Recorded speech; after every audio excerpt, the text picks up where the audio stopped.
चलिए, तो आज से दानोपदेश नाम का दूसरा अधिकार शुरू हुआ है। दान का उपदेश। आचार्य पद्मनंदी महाराज ज्ञान दान का उपदेश यहाँ देंगे।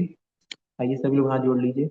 नमो हरिहंताणम, नमो सिद्धाणम, नमो आयरियाणम, नमो वज्रायाणम, नमो लोये सौवसाहूणम। जय बोले पंच परमेष्टि भगवान की जय। जिनके द्वारा उत्तम रीति से चलने वाले श्रेष्ठ धर्म रूपी रथ के चाक के समान व्रत और दान दो तीर्थ यहाँ आविर्भूत हुए हैं। वे नाविराज के पुत्र आदि जिनेन्द्र तथा कुरु वंश रूप ग्रह के दीपक के समान राजा शयान भी जयवंत रहे हैं।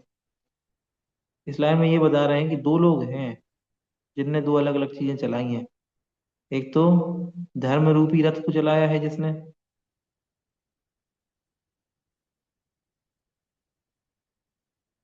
धर्म रूपी रथ के दो चके हैं, दो चके हैं, और एक चका है व्रत और दूसरा है दान।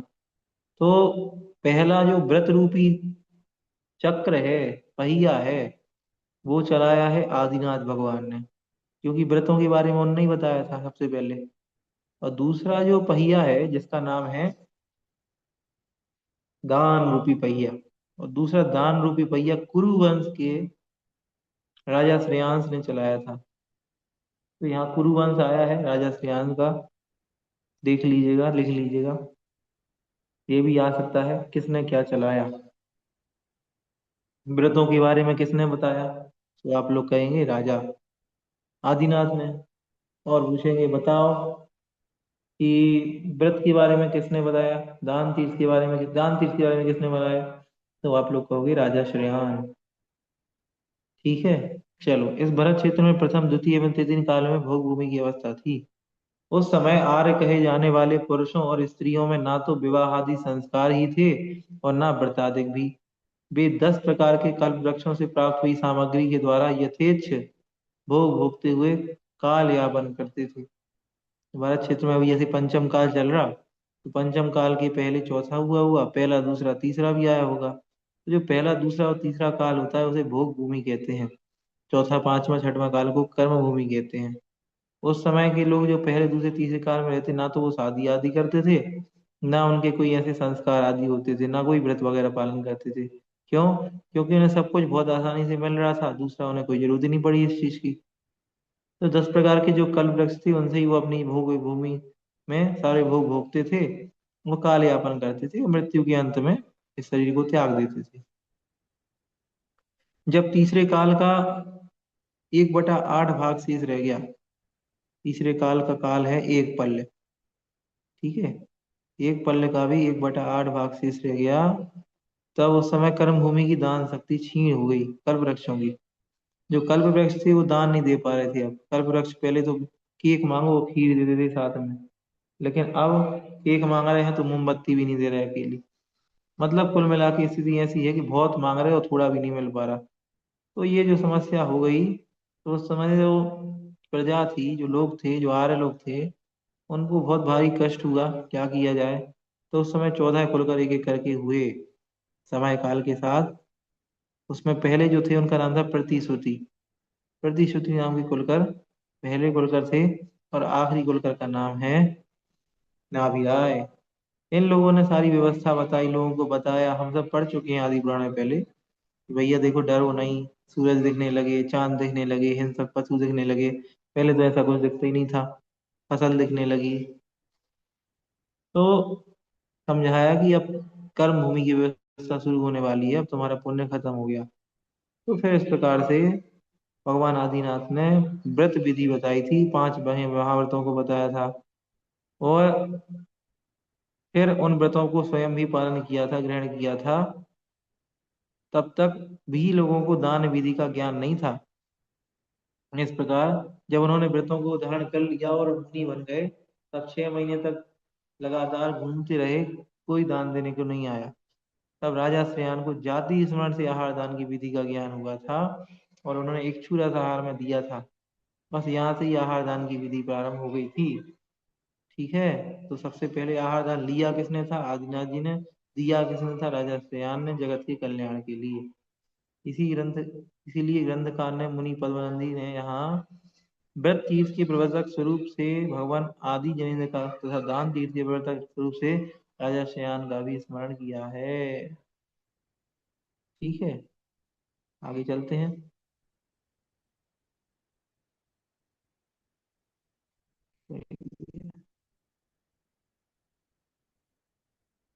ठीक है, 100, 201, 200। जिन श्रेयान राजा के ग्रह पर तीनों लोगों से बंधित चरणों वाले भगवान ऋषभ देव ने आहार ग्रहण किया था, इसलिए जिसका शरतकालीन मेघों के समय समान धवल यश तीनों लोगों में फैला, उस राजा श्रेयांस का कितना वर्णन किया जाए। सही बात है। जिसके घर में साक्षात तीर्थंकर के आहार हो गए हों, उनका क्या ही वर्णन किया जाए। जिस श्रेयान राजा के घर पर इंद्रादिकों से वंदनीय एवं प्रथम मुनि पुंगव की पालना करने पर उस समय लोग को आविर्भूत आश्चर्य में डालने वाली आकाश से वृष्टि हुई, कि जिसके द्वारा यह पृथ्वी वसुमती इस सार्थक संज्ञा को प्राप्त हुई, यह राजा श्रेयान जयवंत रहे। पृथ्वी का और दूसरा नाम क्या है? तो आपको लिखना पड़ेगा वसुमती। ठीक है, पंचाचार्य के नाम आपको याद होने चाहिए। रत्न वर्षा, धुंधुभी, जय जय शब्द प्रचार, सुगंधित वायु का संचार और पुष्पों की वर्षा। एक तो रत्नों की वर्षा है, एक पुष्पों की वर्षा है, और एक सुगंधित वायु की वर्षा है। तीन चीजें तो बरस रही हैं और दो चीजें सुनाई दे रही हैं कान में। पहली तो जय जय का शब्द सुनाई दे रहा है, दूसरा धुंधुभी। तो तीन चीजें गिरने वाली हैं, दो चीजें सुनने वाली हैं। तो ये पांच आप लोग पंचाक्षर के नाम याद रखना। ठीक है, भगवान आदिनाथ का राजा श्रेयान के घर प्रथम पारणा हुई थी, वहां रत्नों की वर्षा हुई थी। उसी का वर्णन यहाँ मुनि पद्मनंदी जी ने किया है। जो मनुष्य पर अतिशय दुर्लभ है, उसके प्राप्त हो जाने पर भी तथा जीवित आदि के स्वप्न और इंद्रजाल के सदृश विनश्वर होने पर भी, जो प्राणी लोभ रूप अंधकार युक्त कुएं में पड़े हुए हैं, उनके उद्धार के लिए दयालु बुद्धि से यहाँ कुछ दान का वर्णन किया है। अब आगे दान का वर्णन प्रारंभ हो रहा है। क्यों दे रहे हैं ये उपदेश? कि व्यक्ति ने, इस जीव ने अत्यंत दुर्लभ मनुष्य जन्म को पा लिया है, और अपना जो शरीर है, यौवन है, वो स्वप्न के समान है, इंद्रजाल के समान है। इस जीवन यौवन को प्राप्त भी कर लिया है, फिर भी मनुष्य लोभ रूपी कुएं में पड़ा हुआ है, लोभ रूपी अंधकार में कुएं में। उसके उद्धार के लिए आचार्य महाराज यहाँ पे दया भाव से कुछ दान का वर्णन कर रहे हैं, कि तुम समझ जाओ। ठीक है, 205।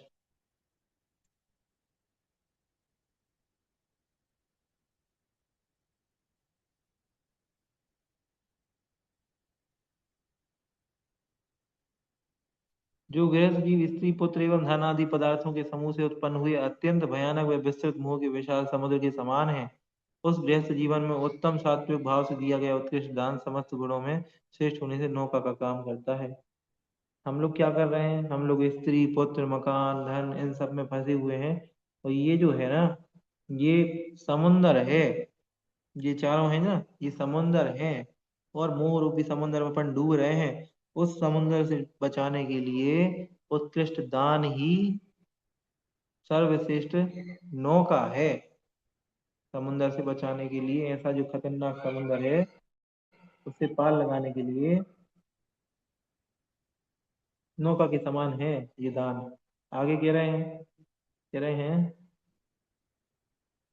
कि जिस विषम संसार में नाना कुटुंबी आदि जनों से आश्रित परिग्रह से परिपूर्ण ऐसी गृहस्थ अवस्था के शुभ प्रवर्तन का उत्कृष्ट कारण एकमात्र सतपात्र दान की विधि ही है।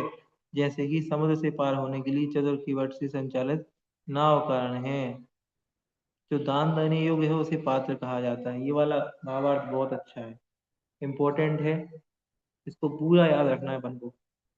जो दान देता है उसे,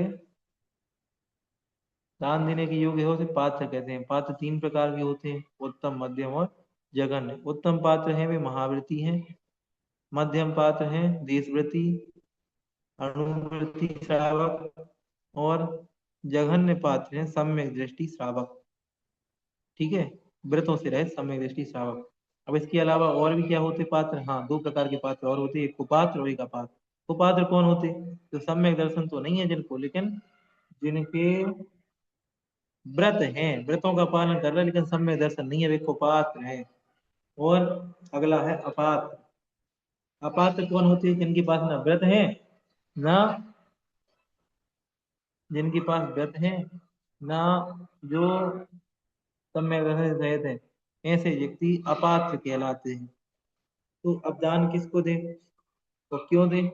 उत्तम मध्यम जघन्य जो तीनों पात्र हैं, उनको ही दान देना चाहिए, क्योंकि उत्तम पात्र को दान देने से उत्तम भोग भी मिलती है, मध्यम पात्र को दान देने से मध्यम भोग भी मिलती है, और जघन्य पात्र को दान देने से जघन्य भोग भी मिलती है। और कुपात्र को दान देने से कुभोग भी मिलती है, और अपात्र को दान देने से तो कुछ भी नहीं मिलता। आप सोच लो, कुछ ही मिल जाए, नरक ही मिल जाए, नरक भी नहीं मिलता। क्यों नहीं मिलता? ये नहीं, इसलिए नहीं मिलता क्योंकि अगर आप बीज बो रहे हो रेगिस्तान में जाकर के, तो क्या वो फल देगा? क्या वहां पे कुछ भी असर दिखाई देगा? नहीं। इसी प्रकार अपात्र को दान देने का फल है, बढ़िया दान दे के आ जाओ खूब अपात्र को, और घर आकर के खुशी मनाओ, आज तुम अपात्र को दान दिया है। बाद में पता लगेगा कि उसका तो कोई फल मिला ही नहीं। इसके अलावा भी कई प्रकार के दान होते हैं, जैसे करुणा दान। ठीक है, विकलांग है, कोई असहाय है, उसका भी यथा योग्य जितना मिल सकता है, जैसा आपने उसको दान दिया है, उसका पुण्य से आपको लग सकता है। लेकिन श्रेष्ठ दान तो तीन पात्रों को देना ही कहलाता है। याद रखना कि कौन कौन से पात्र हैं, और कौन कौन से पात्रों को दान देने से क्या क्या गति होती है। ये वाला भावार्थ इंपॉर्टेंट है, इससे कोई भी प्रश्न बन सकता है आपका। ठीक है। खलु, करोड़ों परिश्रम से संचित किया हुआ जो धन प्राणियों को पुत्रों और अपने प्राणों से भी अधिक प्रिय प्रतीत होता है, उसका सदुपयोग केवल दान देने में ही होता है। इसके विरुद्ध दुर्व्यसनादि में उसका उपयोग करने से प्राणी को अनेक कष्ट ही भोगने पड़ते हैं, ऐसा साधु जनों का कहना है। बहुत परिश्रम से अपन ने पैसा कमाया, और ये पैसा अपन को अपने पुत्र पुत्री प्राण से भी अधिक प्रिय है, ऐसे धन का उपयोग दान में ही करो। यदि दुर्व्यसनादि में अगर इसका प्रयोग करोगे, तो अनेक प्रकार के कष्टों को भोगना पड़ेगा, ऐसा साधुजन कहते हैं। लोक में प्रतिदिन भोजन आदि के द्वारा नाश को प्राप्त हुई गृहस्थी लक्ष्मी यहाँ फिर से कभी भी प्राप्त हो जाती है। जैसे कि उत्तम भूमि में बोया हुआ वट का बीज करोड़ गुना फल देता है। अगर कोई व्यक्ति दान देता है, तो उस व्यक्ति की जो लक्ष्मी होती है, जो दान उसमें पैसा निश्चित रूप में मानना कई गुना अधिक फलित होकर के आता है। ठीक, गृहस्थी की लग जैसे अपन कई बार भोजन कर लेते, तो भोजन जो एक बार किया वो तो नाश हो गया, दोबारा नहीं हुआ आया। लेकिन दान रूपी दान का फल ऐसा है कि जितना लगाओगे उतना और बढ़ेगा और बढ़ेगा और बढ़ेगा, करोड़ गुना फल देता है। बट का बीज इतना सा होता है, बरगद का बीज, लेकिन कितना बड़ा पेड़ बना देता है। दान का फल भी ऐसा ही है। जिस श्रावक ने यहाँ मोक्षाभिलाषी मुनि के लिए भक्ति पूर्वक आहार दिया है, उससे केवल उस मुनि के लिए ही मोक्ष मार्ग व्रत नहीं किया, बल्कि अपने आप को भी मोक्ष मार्ग में लगा लिया है। ठीक है, जो देवालय बनाता है, उसका कारीगर भी निश्चित निश्चित रूप में ऊपर की ओर चढ़ता ही है। ये क्या उदाहरण है? ये कह रहे हैं जैसे कोई कारीगर मकान बना रहा है, तो जितना ऊंचा मकान बनाएगा वो खुद ही उतने ऊपर चढ़ेगा, अर्थात उतना ऊंचा वो स्वयं भी हो जाएगा। उसी प्रकार यदि कोई व्यक्ति मुनिराज को दान दे रहा है, धर्म कमा रहा है, तो निश्चित रूप में मान रहा वो दान तो दे ही रहा है, साथ में उसका स्वयं का भी धर्म और पुण्य बढ़ रहा है। और आचार्य महाराज दान की महिमा बता रहे हैं। क्या कह रहे हैं? कह रहे हैं भक्ति रस से अनरंजित बुद्धि वाला जो गृहस्थ श्रेष्ठ मुनि के लिए साग को आहार देता है, वह अनंत फल को भोगने वाला होता है। साग मतलब होता है सब्जी। मुनि आज को जो सब्जी अगर किसी श्रावक ने चलाई, तो वो ये अनंत फल को देने वाली है, क्योंकि उत्तम खेत में बोया गया बीज या किसान के लिए बहुत फल को नहीं देता। अगर खूब बढ़िया उपजाऊ भूमि है, थोड़ा सा भी अगर वहां पे कोई सब्जी वगैरह लगा दो, कोई अनाज लगा दो, तो कई गुना ज्यादा फल दे देता। तो इसी तरह उत्तम पात्र को के दान थोड़ा सा भी दान दे दोगे, तो उसका कई गुना अधिक फल होता है। मन वचन और काया की शुद्धि से विशुद्ध हुआ जो साक्षात मनुष्य का साक्षात उपास्य मुनि के लिए केवल आहार को ही देता है, उसके संसार से पार उतारने में अद्वितीय कारण स्वरूप पुण्य के विषय में वह इंद्र भी अभिलाषा युक्त होता है। इसलिए यह है कि इससे जो उसको पुण्य की प्राप्ति होने वाली है उसको इंद्र भी चाहता है। सरल है बात। कोई व्यक्ति पुण्याश को दान दे रहा है, उत्तम पात्र को दान दे रहा है, तो अपना संसार तो नष्ट कर ही रहा है, लेकिन ये बात भी याद रखो कि जो पुण्य वो संचित कर रहा है उस पुण्य की अभिलाषा साक्षात इंद्र भी करता है, क्योंकि इंद्र पुण्याश को दान नहीं दे सकते। देने वाले की भी बहुत महिमा है। क्या है? लोक में मोक्ष के कारणीभूत जिस रत्नत्रय की स्तुति की जाती है और वह भोजन अतिशय भक्ति से संयुक्त गैस के द्वारा दिया जाता है, इसी कारण वास्तव में उस मोक्ष मार्ग को गैस जिन्होंने ही धारण किया है। लोक में अपन लोग क्या करते हैं? रत्नत्रय की स्तुति करते हैं। जिसके पास रत्नत्रय है अपन उसकी स्तुति करते हैं और उसी को भोजन आदि भक्ति पूर्वक देते हैं। तो ऐसा जो गृहस्थ है वो गृहस्थ वास्तव में उस मोक्ष मार्ग को गृहस्थ जिन्होंने ही धारण किया है। ये मोक्ष मार्ग ऐसा इतना अच्छा है कि इस मोक्ष मार्ग को गृहस्थ जिन्होंने ही धारण किया है। संसार में मोक्ष का कारण रत्नत्रय है। उस रत्नत्रय को शरीर में शक्ति होने पर मुनिगण पाते हैं। ठीक है। और उसी शरीर की शक्ति से शरीर की शक्ति से रत्नत्रय का पालन होता है। और शरीर में शक्ति अन्न से आती है। और अन्न कौन देता है? श्रावक देता है मुनिराज को भक्ति पूर्वक। तो वास्तविक रीति से मुनिराज तो धारण किए हुए हैं, लेकिन श्रावक ने भी मोक्ष मार्ग को धारण कर लिया है इस अपेक्षा से। क्यों? क्योंकि वो मोक्ष मार्ग में लगे हुए जन को आहार दे रहे हैं, अन्न दे रहे हैं, उनका मोक्ष मार्ग पड़ रहा है। तो ये प्रश्न आपका थोड़ा सा बन सकता है, वैसे नहीं बनेगा, कि मोक्ष मार्ग में लगे मुनिराज को आहार देने से स्वयं मोक्ष मार्ग में कैसे लग सकते हैं, या श्रावक मोक्ष मार्ग में कैसे लगा हुआ है दान दे करके, ऐसा कोई प्रश्न बन सकता है। देख लीजिएगा। 211।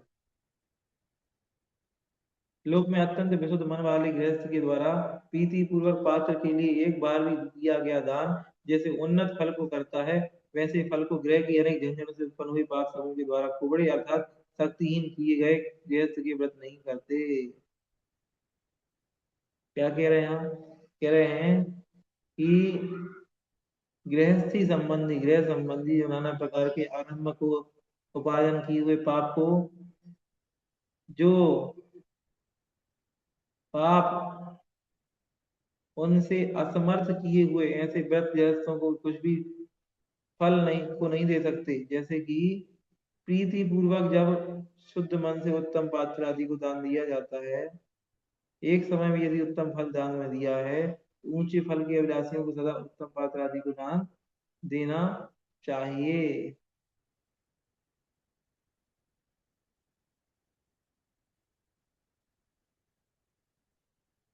ये यहाँ पे इतनी सी बात कह रहे हैं कि श्रावक मुनिराज के लिए कुछ नहीं कर सकता, क्या ही करेगा? कुछ नहीं कर सकता। तो बस उसको ये करना चाहिए कि जो उसने पैसा आदि कमाया है गृहस्थी में, अपने पापों को नाश करने के लिए उसको मुनिराज को थोड़ा सा अन्न आदि आहार आदि दान देना चाहिए।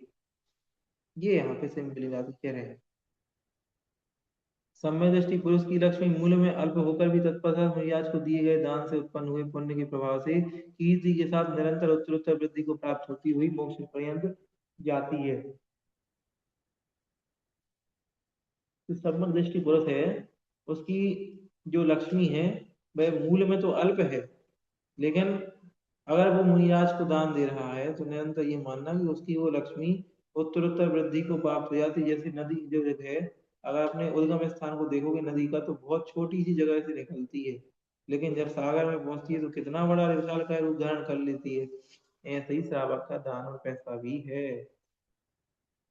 जगत में जिस उत्कृष्ट आत्मस्वरूप के ज्ञान से शुद्ध आत्मा के पुरुषार्थ की सिद्धि होती है, वह आत्मा ग्रह में स्थित मनुष्य के प्राय कहाँ से हो सकता है? अर्थात नहीं हो सकता।